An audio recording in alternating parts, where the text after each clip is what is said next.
How would you like a 15% discount to my daily email, the stack of stuff, the show notes, discounts to the conference, all of that? All you need to do is text the word show to 33777.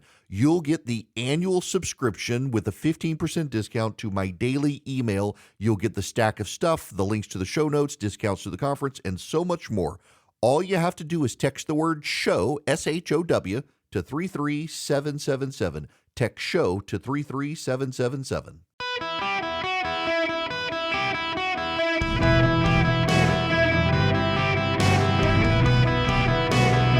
Welcome to the Eric Erickson Show podcast, Hour 3. Greetings and welcome. It is Eric Erickson here. My gosh, I am delighted to have you guys with me. If you text Eric, E-R-I-C-K, to 33777, you can get a link to the show notes, the live stream podcast. And also, if you text Eric, E-R-I-C-K, to 33777, when my book comes out, I will send you the pre-order link. It's going through the editing process. You Shall Be as Gods, How Progressive Secularism is Becoming Its Own Religion. I know that's a lot of you are interested in that topic, and I happen to have a book coming out on it. I want to talk about the situation in Central and South America before I move over to the Houthi issue, but I got to start in a different way. Let's talk first about Uganda, because it's all, to a degree, there's a relevance here, and I want to talk about Uganda. Uganda is an African nation that has passed laws punishing homosexuality. And there's international outrage of Western nations threatening boycotts, sanctions, and other things for what Uganda has done. A Republican member of Congress from Tennessee actually flew to Uganda as a show of support for the country. He's definitely in the minority. This is not to step on any of your toes. But Western values, Western liberal values, don't necessarily translate into areas of the world that are deeply religiously conservative. It's notable, for example, so you know that the Vatican, it did not authorize blessings for same-sex marriage, but it was so muddied and ambiguous in what it actually did. It was interpreted as such, and people in same-sex relationships getting blessings. And it was certainly designed to be ambiguous enough that those who support same-sex relationships who are Catholic could say the Pope is evolving on that issue. It is notable that the loudest condemnation of what the Vatican did in that regard came from African bishops. In fact, the entirety, the bishops on the entire continent of Africa, now for a perspective, the continent of Africa is so big, the United States, India, China, Eastern Europe, and much of Western Europe would all fit into Africa. When you look on maps, you tend to think that Africa is as big as the North American continent. Actually, it's massive, massively bigger.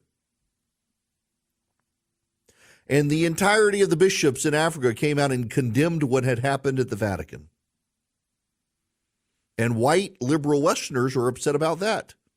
You cannot, though, expect your Western liberal values to be applied to these conservative African nations. They're not compatible. And what's notable is for all of the bellyaching about colonialism and anti-colonialism from the left, when these nations do things like this that are deeply conservative tribally, deeply conservative in politics, deeply conservative relating to the African tribal political natures of the past, the anti-colonial wokes get apoplectic and demand that we impose Western values on them. So the anti-colonialists are totally fine with being anti-colonialists until the non-colonies, free of the colonies, do things they want, and then the anti-colonialist whites get upset about it and want to impose their values. Now we move from Africa to Central America. We should start now with Nayib Bukele. He is the young 40-year-old president of El Salvador who got elected. El Salvador, you need to understand, El Salvador was the murder capital of the world. was one of the deadliest countries on the planet. You did not go to El Salvador, and the deadly nature of El Salvador caused a humanitarian crisis, and a lot of refugees crossing the American border have come from El Salvador. Now, if you don't know where El Salvador is, if you go down the Central American landmass of Mexico, south of Mexico, you run into Guatemala. And south of Guatemala, you have Honduras, which is on the Gulf of Mexico side, and El Salvador, which is on the Pacific side. And then you have Nicaragua, then you have Costa Rica, then you have Panama. El Salvador is a small nation. San Salvador is the capital. And they've been riddled with gang violence. There were thousands of people murdered a year in El Salvador. Gangs were holding people hostage. Gangs would show up and say, you're going to pay us $10,000 tomorrow or we're going to kill your whole family. You can't afford it. You don't have $10,000. So you'd literally pack up and start walking, and you would walk north to the American border. Bukele came in and declared a state of emergency and rounded up all the gangs. He rounded up over 70,000 people. Judges let 7,000 of them out of jail, but he suspended a lot of civil rights. He abandoned essentially the habeas corpus rule of you got to show proof of why you're arrested, and just threw a bunch of people in jail, and crime went away. He's the most popular politician in El Salvador. He's so popular, the El Salvadoran Constitution says you can't run for re-election after you've served one full term. So what they've done is they've allowed him, the government, like a unified government, has allowed him to take a leave of absence, put his preferred person in charge of the government, and he can say, well, I get to run for a second term because I haven't fully completed one full term. And they're letting him get away with it. He's that popular. And there's very little opposition to him doing it. And he's been roundly condemned by Joe Biden. He's been condemned by Justin Trudeau. He's been condemned by the United Nations. He's been condemned by the European Union, saying, you're violating civil rights. You know, I'm a big proponent of our civil rights. But you're going to a Central American poor country that is riddled with gang violence that's gotten out of control, where people live in fear on a daily basis, and even the government leaders get assassinated regularly, and this guy imposes law and order and the crime goes away. You're going to lecture him that, well, you need to let all these people out of jail now. It actually fosters a lot of resentment. So he's a 42-year-old president. Now we go down Central America, and Panama runs into Colombia. In South America, it's the northwestern corner of South America where it connects into the Isthmus of Panama as Colombia. And south of Colombia, follow the Pacific coast down south of Colombia, you get to Ecuador. When El Salvador stopped being the murder capital of the world because of Bukele, the president, Ecuador became the murder capital of the world. In 2023, there were over 4,000 murders, double the number from 2022. And they had enough in Ecuador. They looked at what El Salvador did, and they elected a 36-year-old named Daniel Noboa. Daniel Noboa's father was an exceedingly wealthy businessman who tried to run for president and was rejected. Center-left, somewhat populist. They had an election this past year, and there was an anti-corruption candidate running, and the gangs assassinated him. So people rallied to Noboa. Now, Noboa has a problem. A lot of the drug cartels in South America are flowing their drugs out of the Amazon through to Ecuador. Ecuador is bordered by Peru and by Colombia. And in southern Colombia and the Andes region and down into the valley, and in Peru, in the northern regions of Peru, you got a lot of drug cartels making cocaine and other things, and they route it through Ecuador. And the gangs have gotten out of control in Ecuador.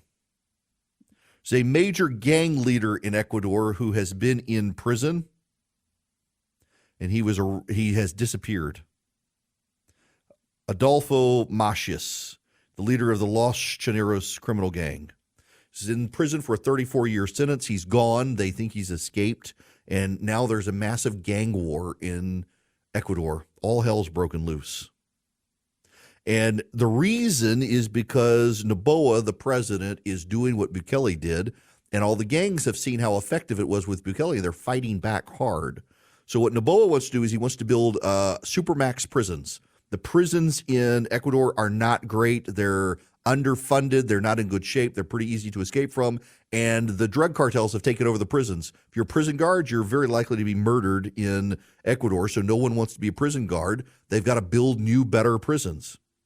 He also wants to arm the police with military precision weapons that the United States has now agreed to supply. And he also wants the voters to vote. See, Ecuador doesn't extradite its citizens to other countries, and it's part of the Constitution. And so he's putting it up for a vote so that they can get rid of their gang lords and drug lords and force them into other countries. And the criminal gang elements are having enough. So yesterday, there was a TV station, a public television station, that was stormed by gang members.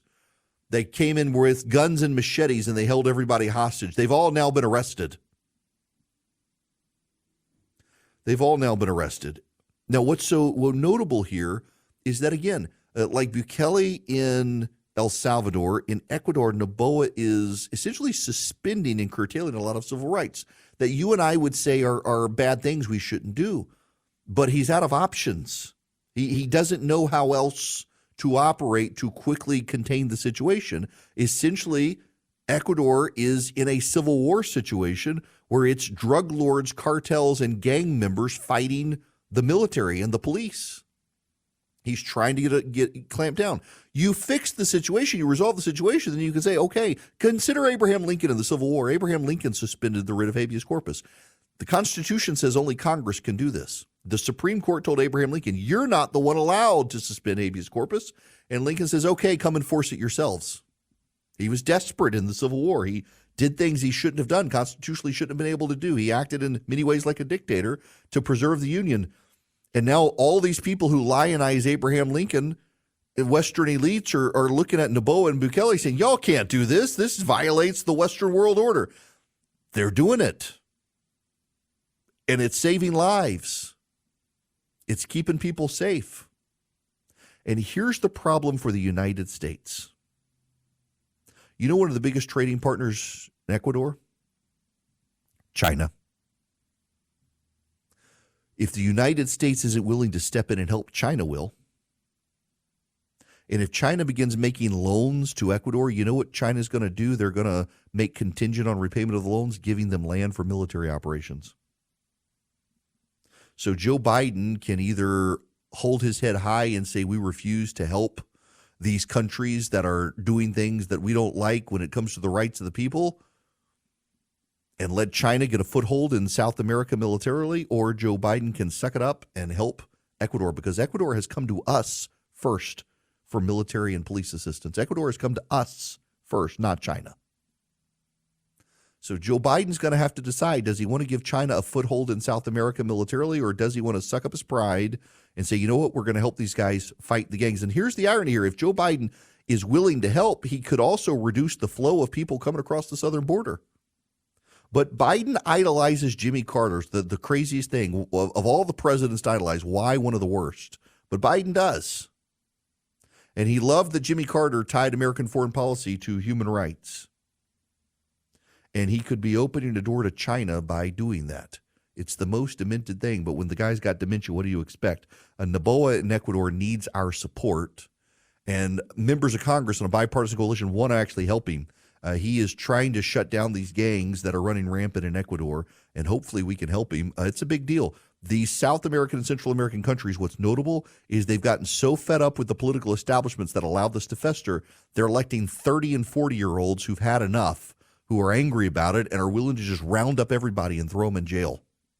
American cities could probably learn something from these people.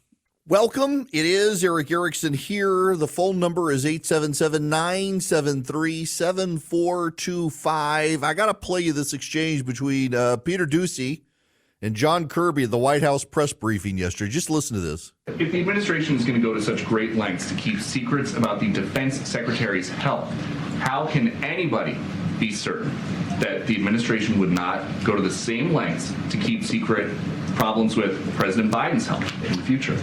If you could logically argue, and you can't, but if you could logically argue that He's 81 years old. Wait a second. Just give me a second here, bub. I'll get there. If the administration made some sort of Machiavellian effort across the board to keep this from getting public, then I think your question has merit and certainly is a fair one. I don't think it's a fair one because that's not what happened here, Peter. What happened here is the Secretary of Defense, for whatever reason, I can't answer the question why, that information wasn't shared. It wasn't shared widely in the department, and it certainly wasn't shared with the other agencies. It's not good. It's certainly not good, which is why, again, we want to learn from this. We want to make sure that it doesn't happen again. Okay, the way you make sure it doesn't happen again is you hire people whose gut reaction is not to hide secrets from the President of the United States. The idea that you've got to go through a review, you have to go through a review process of how this happened. It happened because of Lloyd Austin. I got an email from a listener down in Florida yesterday. She says, is Lloyd Austin a DEI pick? Yes.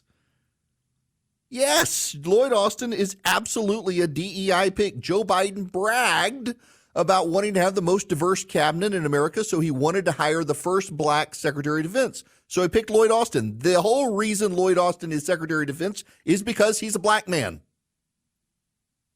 That is absolutely true. You can be offended by me telling you the truth, but that's what Joe Biden said.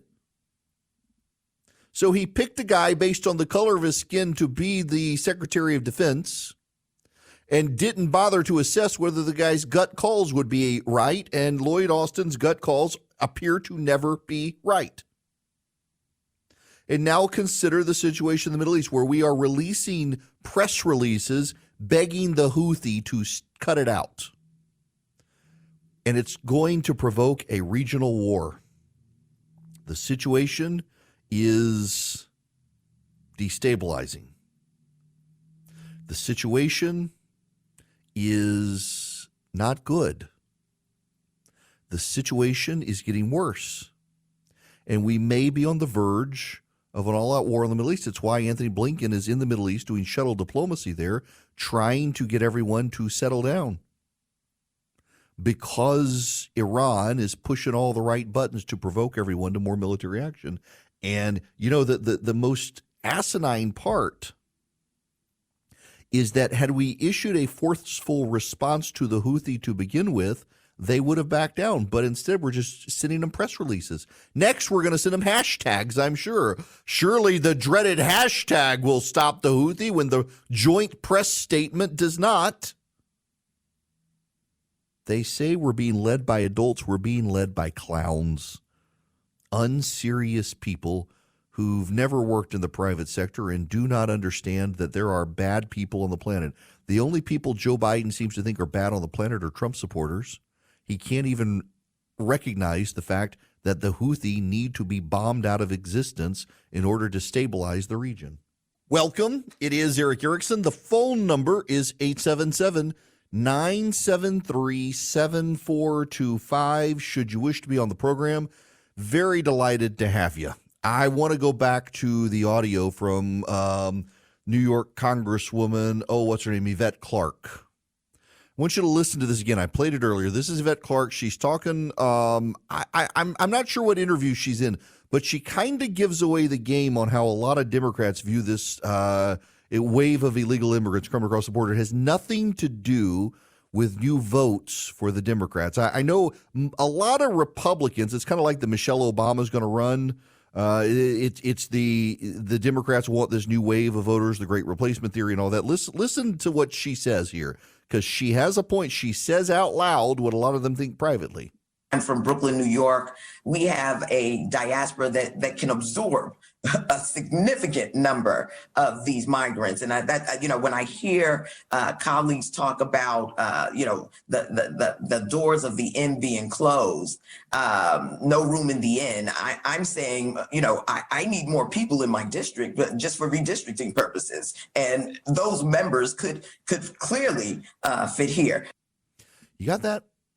For redistricting purposes. So I don't know if you know this or not, but the way the census works, it's not just American citizens who are counted.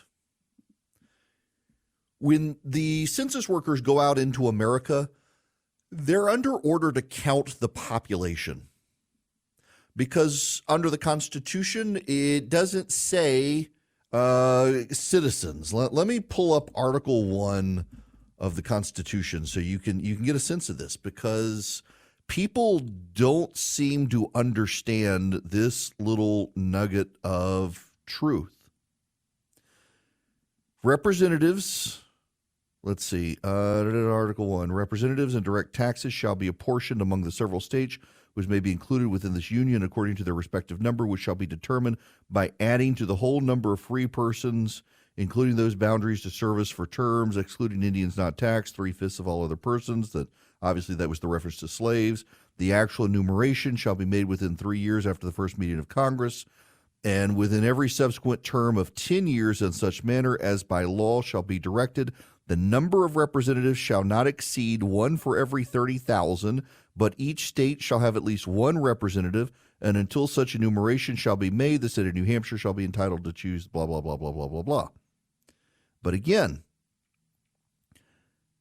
representatives shall be apportioned among the several states by adding the whole number of free persons.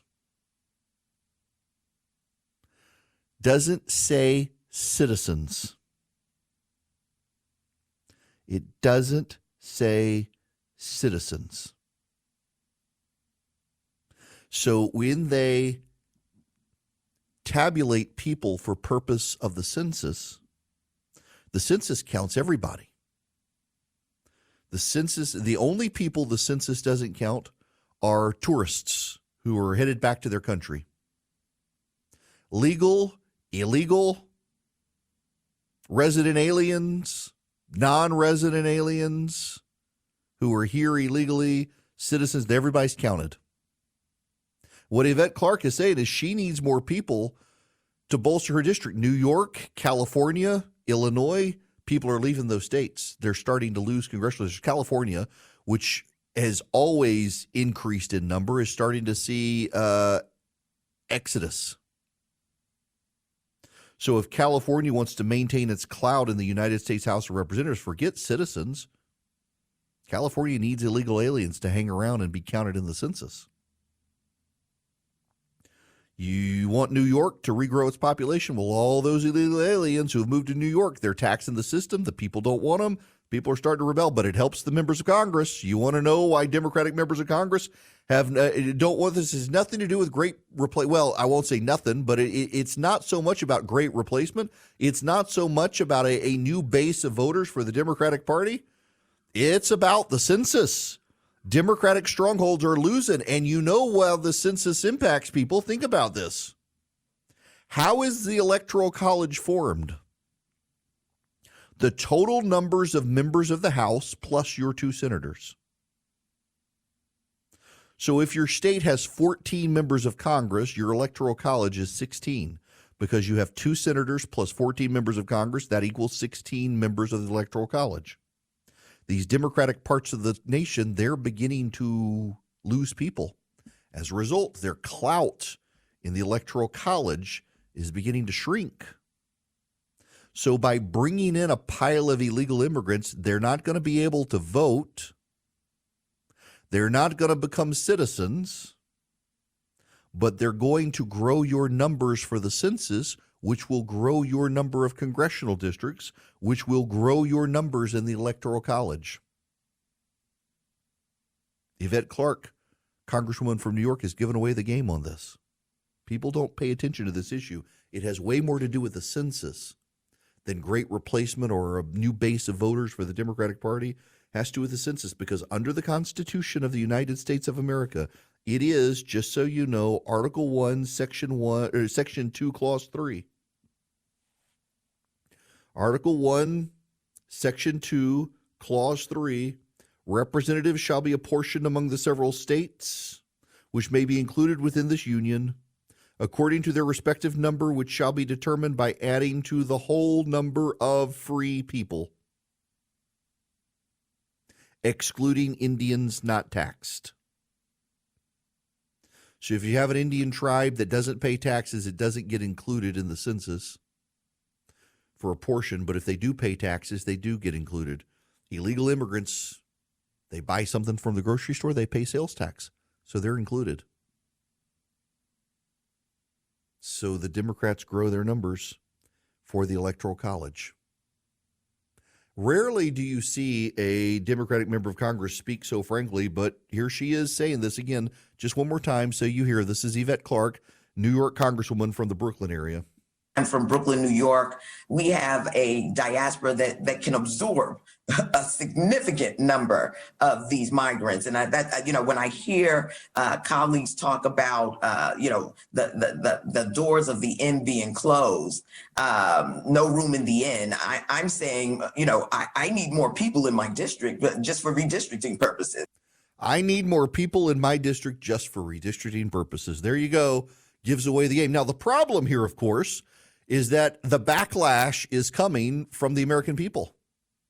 Huge backlash is beginning to come. In New York City, they have sent kids home from school today to do remote learning so that illegal immigrants can be housed in these schools.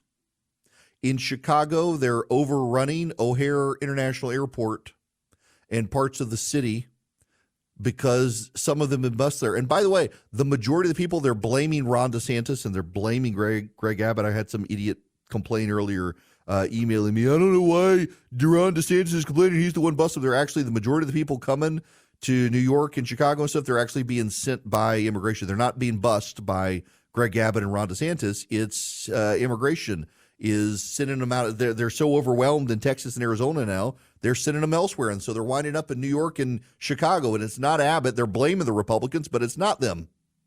It's not them at all. It's just the Border Patrol agents sending them. And it helps the Democrats in the Electoral College. Now, let's go to Bob on the phone. Bob, you're going to be up next. Welcome to the show. Good afternoon, Eric. How are you today? Good. How are you? Well, it's bright and sunny, little nippy, and I'm trying to get things done before the cold and wet moves in. My goodness. Have you seen the temperatures for next week? Gracious. Well, I grew up north. I hope you don't hold that against me. I do not hold it against you. You got south as quick as God would let you. Well, work took me here, and I've been thankful for it ever since.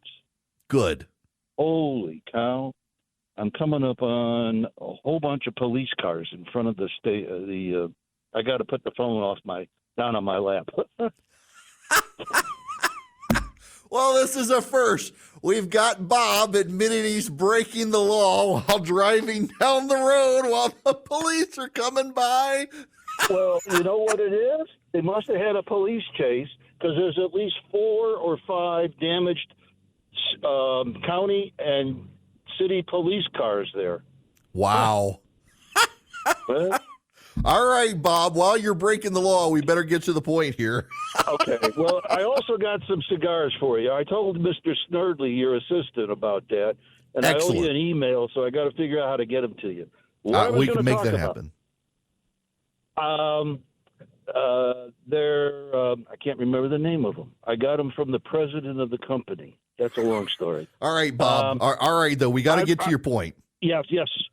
I think what's going to happen is North Korea is beating their chests, saying South Korea is their biggest enemy. China's talking about Taiwan. We got Iran instigating everything. I think all of them are going to happen between now and the election. They've got nothing to lose. Biden, I think, won't take any action whatsoever to stop any of that, and a lot of Americans are going to get upset. And I think that'll be a big issue, and they'll vote for whoever's going to be the Republican candidate. Look, On your second point, yeah, go ahead. I like that idea, what you were talking about with the census. But the census was not too long ago. So it's going to be a number of years. Yes. Yep. And they may dilute and move elsewhere, because who wants to live in New York right now? You know? No kidding. So, yeah, and so sadly, Bob, I am staring at a sticky note on my computer monitor that says, don't forget to mention when the census is. And then I totally forgot, with this thing right in front of my eyes, to mention the point that you just made. Well, at least you only got one sticky note. I got a dashboard full of them, and I can't read half of them. Look, it's a great point, though, because the census isn't going to happen until 2030, and these people are going to move around then, and some of them are going to disappear. Some of them aren't even going to want to be counted for the census. It's going to take them a while, Some but of them that's may not why want to even stay here on their own. exactly. But that's why the Democratic members of Congress don't want to do anything about this. It has way less to do with a new voting block and everything to do with gaming the Electoral College as New York, California, Illinois, and these New England states begin to lose populations. All right, Bob, I'm going to let you go before you get in trouble with the police. Well, I'm past them now, so we're safe. Thank All you, right. Eric, and I look forward to hearing from you when I want get you the email about how to get you the cigars. Yes, please. I'm looking forward to that. Thank you so much. Drive carefully. Bob, first of all, thank you, but also don't break the law. Don't break the law. We can't encourage that. Jim, all right, welcome to the show, Jim. You're going to be the last caller. Clarksville, the trout capital. Don't have any cigars for you, but I do have a sassy special. It catches a lot of trout at the barbless fly. Welcome. Okay, I'm going to get a little technical here, and I hope I don't lose a lot of the guests here, but it's all about definitions, legal definitions. And we're not talking about people. We're talking about persons and not citizens. You brought up the point, the distinction between a citizen and a person. And it says a free person.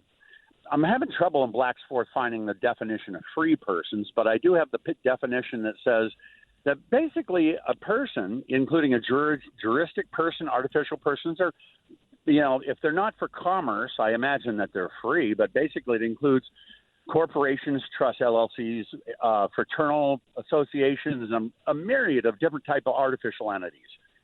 And it seems to me if anybody wanted to game the system, we should be arguing if it's about persons, why can't we make a bunch of business trusts or non-business trusts, basically persons, and then have them be counted for the census? Well, okay, that's actually a very clever point, but there's a problem. There is a Supreme Court case that sets out what a free person is, and it actually has to be an individual human being. Part of that case was Do you have historically. that before you? Yes, I do. You Okay. know the For case. geeks like me, I'm going to look it up. You know the case. Dred Scott. Yes. Yes. Dred Scott versus Sanford, 1857. The Supreme Court outlines free person. That's what the whole case is over, was Dred Scott a free person? And so technically, no, he was not. Horrible case, overruled by the events of the Civil War. But yeah, that's where we understand a free person can't be a corporation. It's got to be an actual human being. Okay. Yep. Random history thanks, there. And yeah. the fish are still biting when you're ready to come back up. We'll see you All soon. right, man. Thank you so much. Good to hear from you. All right. Yes. I knew that answer.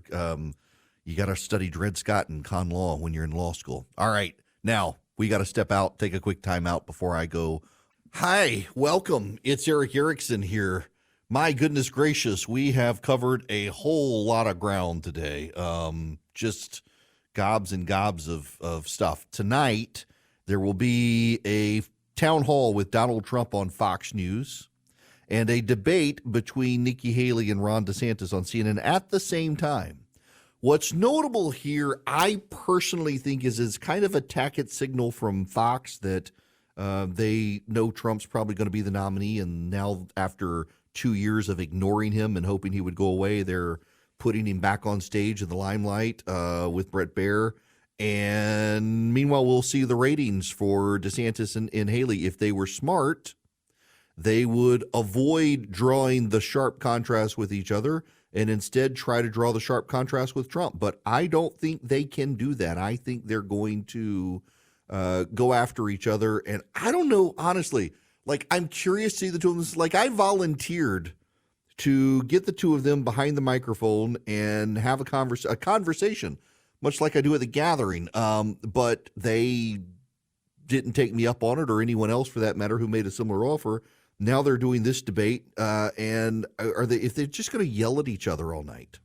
It also depends on the moderators. It's going to be interesting to see how CNN, I don't know who's moderating. I assume it's Tapper. I don't know.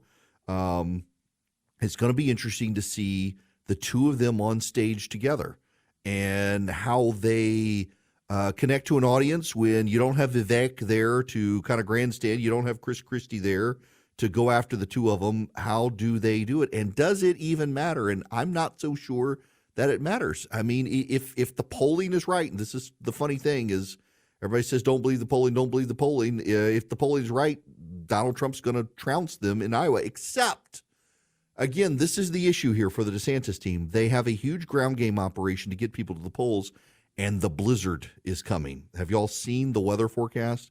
It's not going to get above 0 in Iowa. Now, I've seen a lot of national reporters say, oh my gosh, who's going to show up? This is Iowa in the winter. This stuff happens. They're used to it. So it's not going to be as off-putting for a lot of people. But if it is snowing hard, only the most committed are going to go. And this is where the DeSantis team whispers that in their estimation, Donald Trump thinks he has it in the bag and his supporters think they have it in the bag. So all of his supporters may just say, well, I don't have to go because everybody else is going to go. And then nobody shows up. But the DeSantis people turn their base out. They're kind of like hoping for all of these sorts of things to be able to play out. If he pulls it out, it certainly shakes up the race. Could rebound, though, to help Haley more than DeSantis in New Hampshire.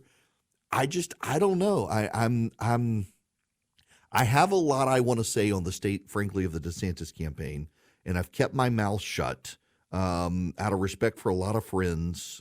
But this campaign doesn't seem to be, to me, firing on all cylinders the way a winning presidential campaign should be. And the loud voices on social media aren't reflected in reality, I don't think. But we'll see if the ground game is as advertised on Monday in Iowa. I said on Twitter I thought he could win it, and I'm sure people will throw that back in my face if he doesn't. But I'm intrigued to see what happens on Monday, and I'll see the dynamic of these two on stage tonight.